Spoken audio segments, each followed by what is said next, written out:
Un saludo a todos. Después de mucho tiempo volvemos al canal para intentar responder a una pregunta que me hacen con muchísima frecuencia. ¿Cómo impacta la inteligencia artificial en los procesos educativos? Comenzamos.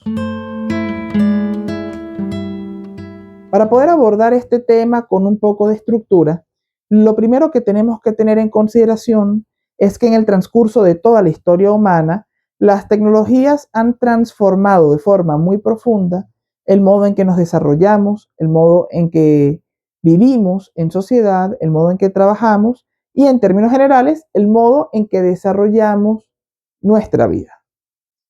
En ese sentido, la inteligencia artificial eh, parece marcar un antes y un después, en el sentido de que es una tecnología que hace algo que no hacían las tecnologías que le preceden.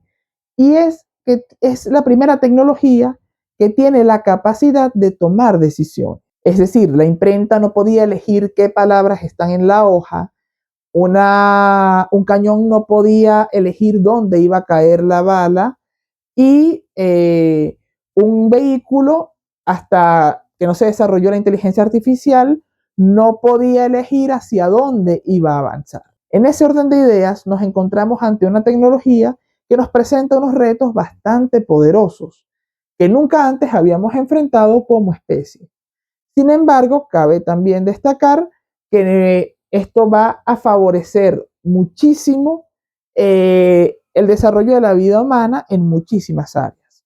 Entonces, evitando incurrir tanto en una tecnoutopía donde pensemos que la inteligencia artificial nos va a resolver la vida a todos, pero también evitando caer en un tecnopesimismo de pensar que nos van a conquistar y va a terminarse el trabajo y todos nos vamos a morir, creo que es importante asumir este tema con muchísima madurez para poder entender de qué manera podemos abordarlo. La primera pregunta que nos tenemos que hacer todos los que nos dediquemos a cualquier área relacionada con la docencia es: ¿qué buscamos cuando formamos? ¿Qué buscamos cuando educamos? Por lo general, la respuesta puede ser alguna de estas tres. O buscamos desarrollar una competencia en el estudiante, es decir, que adquiera la capacidad de hacer una cosa. Un ejemplo de esto es, bueno, estamos dando un curso sobre cómo frizar una pared, pues el estudiante debe ser capaz, debe adquirir la competencia para frizar una pared. La segunda cosa que podemos buscar está relacionada con la formación intelectual, es decir, que sea capaz de dominar el contenido de un tema, de entender una información que se le ha proporcionado y hacer lecturas de la realidad desde ese dominio. O la tercera puede ser generar nuevos conocimientos con el conocimiento que se le facilitó previamente. Y una vez que nosotros tenemos claro que esos son nuestros objetivos, viene la siguiente pregunta, y es: ¿cómo yo puedo adaptar todo mi proceso de aprendizaje para alcanzar el objetivo que me he planteado? Y eso es lo que nos lleva al diseño curricular, a que una materia esté diseñada de alguna manera, en que se evalúen determinadas asignaturas a través de determinadas metodologías, etc. Sin embargo, el diseño curricular y el diseño de las evaluaciones tiene que tener en consideración algo que no es un detalle menor, y es la realidad del mundo actual. No tiene sentido que nosotros actualmente enseñemos a una persona a redactar informes en máquinas de escribir si no se va a encontrar en ningún entorno laboral con la necesidad de escribir informes en máquinas de escribir, porque va a tener que hacerlo en una computadora. Y esto nos hace chocar de frente contra la inquietud que me han manifestado con mayor regularidad profesores, padres de niños que están estudiando, representantes, estudiantes universitarios, etc. Y es: oye, si la inteligencia artificial le hace las tareas al estudiante, no estaremos perdiendo cualidades, no estaremos perdiendo capacidades, no estaremos perdiendo una competencia.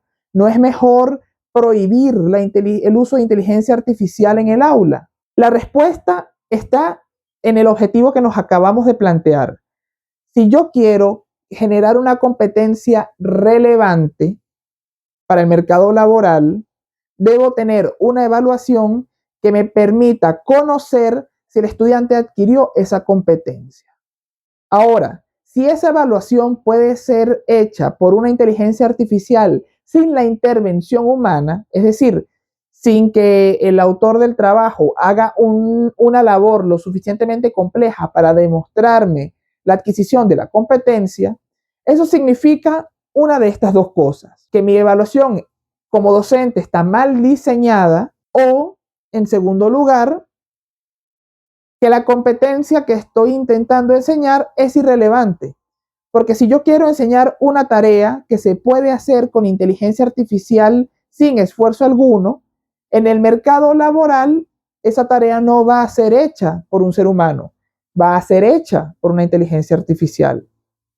En ese sentido, lo que tengo que plantearme es, bueno, ¿qué competencia es relevante para este estudiante para que pueda tener un rol indispensable o importante en el mercado laboral, que se va a encontrar ni siquiera en el presente, sino en el futuro? Y adicionalmente tengo que preguntarme si la evaluación que estoy haciendo realmente es una prueba de esa competencia. En caso de que lo que estemos evaluando no sea una competencia, algo aplicable, sino el manejo de un conocimiento teórico, por ejemplo, vamos a imaginarnos que se trata de una evaluación de filosofía. Hay que entender que la inteligencia artificial no razona del mismo modo en que razona un ser humano. Es decir, ¿cómo funciona el pensamiento en el ser humano? Primero, nosotros partimos de una existencia. Es decir, estamos en un mundo, tenemos percepciones sensoriales que nos generan afectaciones. Nosotros podemos sentir frío, dolor, indignación, alegría, etc.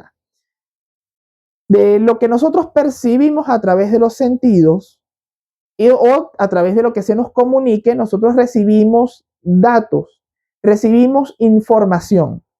Y es esa mezcolanza entre nuestra forma de ser, nuestras afectaciones, el modo en que percibimos, nuestra percepción y la información que recibimos a través de esa percepción, a través de la cual nosotros reflexionamos, pensamos, analizamos y hacemos o generamos conocimiento nuevo. Si yo le pido un ensayo a la inteligencia artificial, ¿con qué nos vamos a encontrar? La inteligencia artificial no tiene ese a priori, no tiene ese estar en el mundo y no tiene ese estar afectado. La inteligencia artificial se salta ese paso y tiene o desarrolla su proceso de cómputo a partir de la información, a partir de la base de datos con la que fue entrenada. En ese orden de ideas, si nosotros lo que pedimos, lo que solicitamos, puede hacerlo la inteligencia artificial, tenemos que ver el trabajo y entender que la inteligencia artificial no puede hacer un trabajo con la misma profundidad y con el mismo impacto que lo puede hacer un ser humano. Al mismo tiempo, no puede valorar o validar el impacto real en el mundo de esa tarea que se hace. Por tanto, lo importante no es, o lo que debemos buscar no es prohibir la herramienta, sino acompañar al estudiante y guiarle en el uso de esa herramienta para que esta cointeligencia, que es un nombre que se le ha dado en parte de la literatura especializada y que me gusta mucho, o esta inteligencia aumentada, le permite al estudiante servirse de la capacidad de cómputo de la inteligencia artificial, que trasciende por muchísimo a la capacidad de cómputo que tenemos nosotros como seres humanos individualmente, para poder hacer algo realmente valioso a partir de mi racionalidad y de mi reflexión. Y eso es posible. La inteligencia artificial puede sustituir al pensamiento crítico. No. Y si somos lo suficientemente habilidosos, es posible que lo mejore y lo potencie. Ahora bien, con lo dicho hasta este punto, parecería que la inteligencia artificial vino definitivamente para mejorar todos los procesos educativos. Y es que ciertamente puede contribuir a personalizar el aprendizaje, a automatizar y facilitar muchos procesos administrativos que resultaban sumamente engorrosos, que si lo usamos para lluvia de ideas puede estimular nuevas prácticas, que incluso puede estimular nuevas prácticas a partir de la realidad que percibimos del entorno. Sin embargo, sería muy inocente no admitir que hay unos riesgos y unos dilemas éticos que se nos presentan, ¿no? El primero de ellos es la dilución de responsabilidades. ¿Qué ocurre? En este momento estamos hablando de la educación. Si utilizamos inteligencia artificial para mejorar u optimizar un material de aprendizaje y hay un error en ese material de aprendizaje, ¿de quién es la responsabilidad? ¿Del usuario o de la herramienta? Si el estudiante en el ámbito profesional utiliza la inteligencia artificial para desempeñar una tarea y se equivoca, ¿de quién es la responsabilidad? ¿Del usuario o de la tarea? En estos dos casos parecería muy fácil atribuirle al usuario la responsabilidad. Sin embargo, hay casos excepcionales donde la herramienta tiene un peso muy grande. Un ejemplo de esto es la persecución a las minorías musulmanas en Birmania. La organización Amnistía Internacional publicó un informe después de haber acusado a Meta de haber agravado la persecución contra estas minorías debido a que el algoritmo de recomendación de Facebook, a partir de su proceso de aprendizaje automático, se diera cuenta de que los videos que incitaban al odio generaban mayor interacción e implicación que los videos con mensajes moderados y por tanto decidiera promover y recomendar sistemáticamente mensajes de odio a través de la plataforma. En este caso, nos damos cuenta de que la inteligencia artificial sí es capaz de tomar decisiones, lo hace a través de su proceso de cómputo y a través de su búsqueda constante de optimización, y esto puede tener consecuencias no deseadas, porque probablemente los que diseñaron el algoritmo, lo menos que tenían en mente es que este escenario podía ocurrir, pero ocurre y son riesgos que tenemos que tener en cuenta. Otro aspecto es la opacidad algorítmica.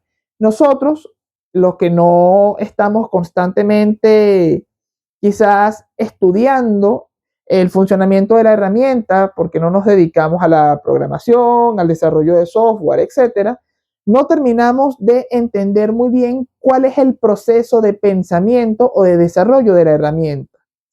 Y esta opacidad puede llevarnos a reproducir sesgos que tenga la inteligencia artificial que nosotros como usuarios no conozcamos.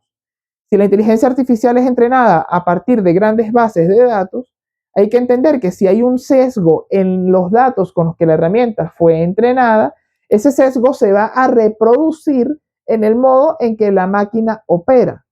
Y esto nos puede llevar a reproducir sesgos o profundizar creencias que pueden ser discriminatorias, que pueden ser ofensivas, que pueden ser muy complicadas o no deseables en el entorno social.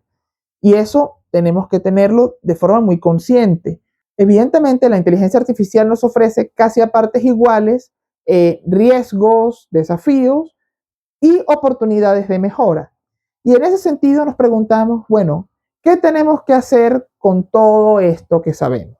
Lo primero y lo más importante es tener en consideración siempre los objetivos de cada proceso de aprendizaje y diseñar la experiencia de aprendizaje a partir de allí. Hay que entender que el uso de las herramientas y la digitalización de la educación son una herramienta, un medio que nos puede permitir mejorar ciertas experiencias de aprendizaje, pero no son un fin en sí mismo y no mejoran todas las experiencias de aprendizaje.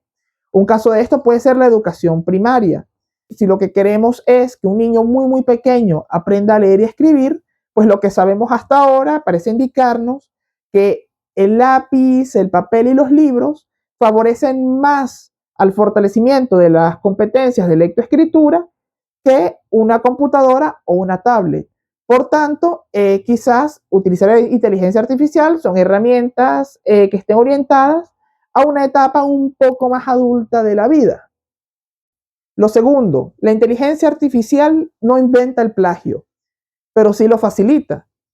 ¿Por qué? Porque en otro momento, plagiarte un trabajo, plagiar un ensayo, plagiar un artículo, era muy fácil de detectar cuando encontrabas el original.